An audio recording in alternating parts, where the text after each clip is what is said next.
नमस्कार दोस्तों, first Haryana news देखने वाले सभी दर्शकों का मैं रमेश कुमार अपने YouTube channel first Haryana news पर अभिनंदन करता हूं। हर कोई व्यक्ति अपने जीवन में कोई डॉक्टर बनना चाहता है, कोई इंजीनियर बनना चाहता है, कोई सिविल सर्विसेज में जाना चाहता है। सबके अपने अपने ख्वाब होते हैं। आज मैं आपको ऐसी शख्सियत से मिलवाने जा रहा हूं जिनका सपना है देश का प्रधानमंत्री बनने का। इनसे तमाम बातों पर परिचर्चा करेंगे और इनके बारे में विस्तार से जानकारी भी प्राप्त करेंगे। तो सबसे पहले तो सर का मैं स्वागत करना चाहूँगा। नमस्कार सर। नमस्कार जी रमेश जी। पहले तो थोड़ा सा अपना परिचय दे दीजिए। जी मैं श्री भगवान जी MA B.Ed लेक्चरर जी पॉलिटिकल साइंस जी। तो सर ये जो प्रधानमंत्री बनने का जो सपना है, ये कब से आपने देखना शुरू किया? रमेश जी, जब कोरोना में हमारी छुट्टियां हुई जी उस समय हम घर बैठ के तनख्वाह ले रहे थे। जी तो बच्चों को मैं पढ़ाता था, फ्री भी पढ़ाता हूँ, ड्यूटी पे भी पढ़ाता हूँ। तो तब मुझे लगा जी क्यों ना देश में हर किसी को सरकारी मौका मिले, जी ज़्यादा से ज़्यादा लोगों को सरकारी नौकरी मिले। जी तो मैंने घर बैठे अपनी बुद्धि का इस्तेमाल किया। जी मैंने बहुत प्रयास करके दिमाग लगा की कोशिश की कि नौकरियां कहाँ कहाँ हैं, किस फील्ड में नौकरियां हैं। तो मैंने देखा मोदी जी ने कहा था, अपने प्रधानमंत्री जब वो बने नरेंद्र मोदी जी ने बनने से पहले, कि मैं हर साल 2 करोड़ रोजगार दूंगा। तो मैंने सोचा रोजगार तो है देश में, जी पर वो प्रधानमंत्री ही दे सकते हैं। जी तो मैंने 10 करोड़ रोजगार ढूंढ लिया। रोजगार तो 10 करोड़ क्या 20 करोड़ भी है, जी लेकिन मैंने 10 करोड़ रोजगार ढूंढा इतनी आसानी से। और मैंने सोचा मैं प्रधानमंत्री बन जाऊं तो मैं तुरंत दे दूंगा फर्स्ट 6 महीने में। जी तो मैंने इसलिए देश का प्रधानमंत्री बनना चाहा। लेक्चरर तो हूँ ही, मैं जी पढ़ा लिखा हूँ, बुद्धिजीवी हूँ। तो मैंने ये सोचा कि क्यों ना मैं प्रधानमंत्री बन के देश की सेवा करूँ जी और देश को बेरोजगारी से दूर करूं। क्योंकि आज पढ़ा लिखा युवा भटक रहा है और वो नशे में फिर वशीभूत होकर के उसमें जकड़ लेता है, अपना जीवन बर्बाद कर लेता है। इसलिए मैं चाहता हूं +2 पास तक जो बच्चे हैं जी वो कोई ना ढोए नरेगा में टोकरी, जी उन सबको तो मिलनी चाहिए छोटी मोटी नौकरी। ये हमारी सोच है। जी। तो जैसे पीएम बनने के लिए काफी कुछ सहना पड़ता है। मोदी जी ने भी चाय बेची, और अभी जैसे राहुल गांधी जी है, यदि उनकी हम बात करें, वो भी काफी कुछ सुन रहे हैं। जब भी मतलब जनता के बीच में जाते हैं, तरह तरह की उनके बारे में बातें कही जाती है। उन मतलब जो संघर्ष की जो राह है वो काफी, यदि मोदी जी की हम बात करें तो काफी कुछ उन्होंने अपने जीवन में मतलब संघर्ष किया है। तो आपके जो संघर्ष की शुरुआत है वो कहाँ से हुई? संघर्ष तो आदमी पैदा होने के बाद ही शुरू कर देता है। जब जब सौदी संभालता है तो उसके अलग संघर्ष होते हैं। बच्चा होता है तो अलग संघर्ष होता है, वो पैर चलाता है, फिर वो गुडलियाँ चलता है, फिर वो पैरों पे चलता है। और जो डरने से फिर घबराता है, भी डर लगता है, वो कम चल पाता है। तो इसलिए संघर्ष की राह तो अपनानी पड़ेगी। जिंदा रहना है तो संघर्ष करना जरूरी है। और इसी तरह संघर्ष जब तक आदमी जिएगा उसको संघर्ष, तकलीफें, मुश्किलात सब से सामना करना पड़ता है। तो देश के सामने बहुत सारी चुनौतियां हैं। भ्रष्टाचार, बेरोजगारी को जो है वो देश से दूर करना, या यूं कहे कि युवाओं को रोजगार देना, और भी इसके अलावा बहुत सारी समस्याएं हैं।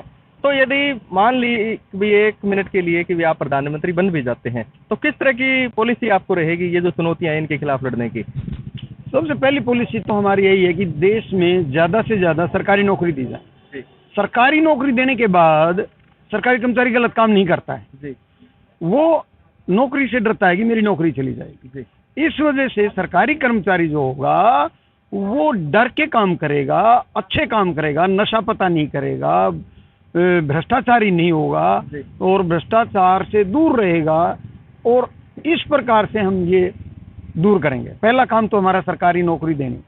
दूसरा काम है भाई मजदूर और किसान, जी जो देश को बनाते हैं, रीढ़ की हड्डी है, वो हमारे भगवान है मजदूर किसान। जी हमारा तो एक उद्घाटन करने आ गए, प्रधानमंत्री जी ने उद्घाटन कर दिया, पैसा दे दिया। जनता का पैसा जनता पे हिलाना, जी उन्हीं का चून और उन्हीं का पून, ये एक हरियाणवी कहावत है। तो उस प्रकार से हम कह रहे हैं कि जनता का पैसा जनता पे लगाना है। इसलिए मैं बताना चाहता हूँ मजदूर किसान हर वर्ग हमारे राज में होगा खुशहाल, और यही हमारी होगी राज करने की चाल। जी। तो अभी जैसे जब से आपने पीएम बनने की ठानी है, तो जनता के बीच किस तरह आप जा रहे हैं? मतलब युवाओं से यदि मैं बात करूं, एक बहुत बड़ा वर्ग है, वो युवा वर्ग है देश का, किस तरह से आप उनसे रूबरू हो रहे हैं?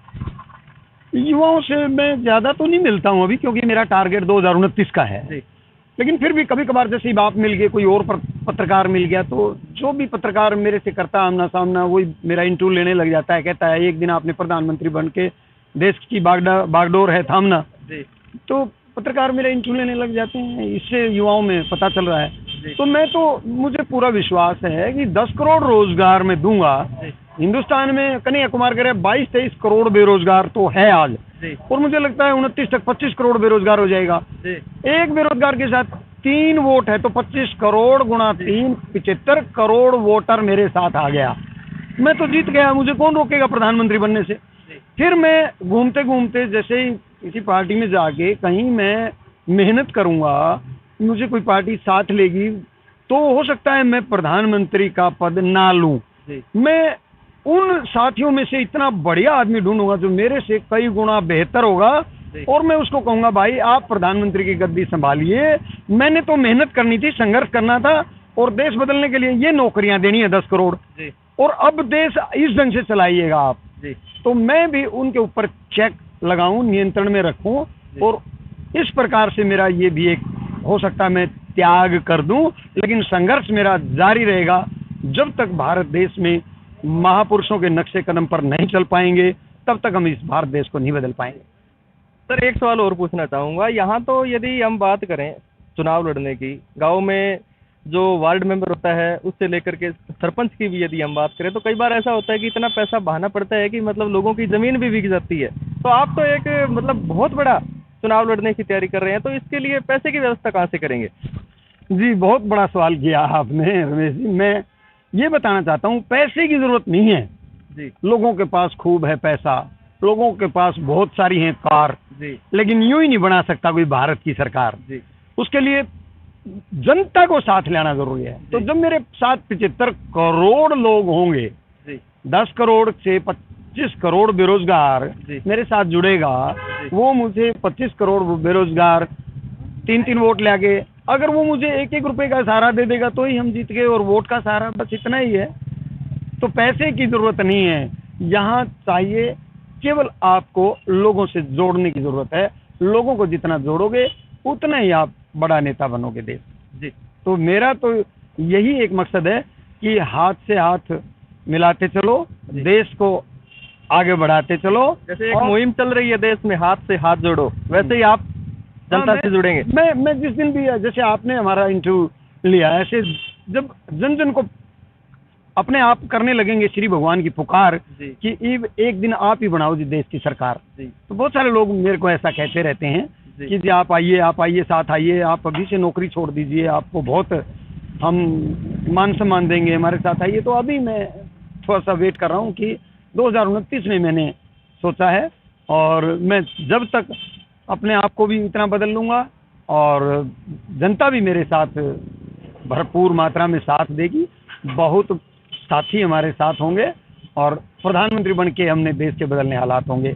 यही मेरी सोच है। और मैं अंत में यही कहना चाहूँगा कि मैं भी कभी मजदूर था जब तक पढ़ाई से दूर था, पढ़ लिख के लेक्चरार बन गया। फिलहाल अब मैं देश का प्रधानमंत्री बनना चाहता हूँ, और देश में दे करके सबको रोजगार, मैं भारत बदलना चाहता हूँ। जय हिंद, नमस्कार, धन्यवाद जी। बहुत बहुत धन्यवाद रमेश जी, आपका भी बहुत बहुत धन्यवाद, थैंक यू। तो ये थे अभी हमारे साथ श्री भगवान जी, जो फिलहाल वर्तमान समय की यदि हम बात करें तो स्कूल लेवल पर लेक्चरर हैं, और बच्चों को शिक्षा देने का काम ये कर रहे हैं। और इनकी हार्दिक इच्छा है कि भी मैं एक दिन, आज नहीं तो कल, आने वाले कल में देश का प्रधानमंत्री बनूं और राष्ट्र की सेवा करूं।